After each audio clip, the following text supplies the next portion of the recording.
Benjamin அண்ணே எங்க இருக்கு அப்படின்னா தென்காசியில இருக்கோம். தென்காசியில இருக்கா? ஆமா. இதுக்காக வந்திருக்கு அப்படின்னா தென்காசியில உள்ளவங்களுக்கு ஒரு 150 பேருக்கு சாப்பாடு கொடுக்கலாம் அப்படின்ட்டு. ஆமா, வடை பாயசத்தோட தலவாழை இலை போட்டு அவங்களுக்கு சாப்பாடு போட்டு விருந்து வைக்கிறோம். சமபந்தி விருந்து வைக்கிறோம்.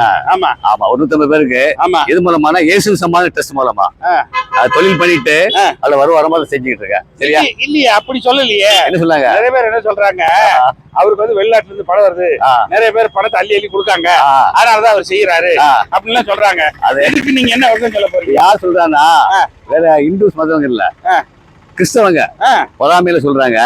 தெரியல, அதையும் நிறைய பேர் கேக்குறாங்க. இப்ப நீ பார்த்து ஆன்லைன்ல எல்லாம் பாத்துக்கலாம். அப்படியா? ட்ரெஸ் நேம் அடிச்சு உங்க ட்ரெஸ் பேர் போட்டு ஆன்லைன்ல போட்டா வந்துரும். இவ்வளவு ஃபண்ட் வந்திருக்கு வரலையா அப்படிங்கிறது ஈஸியா தெரியும்.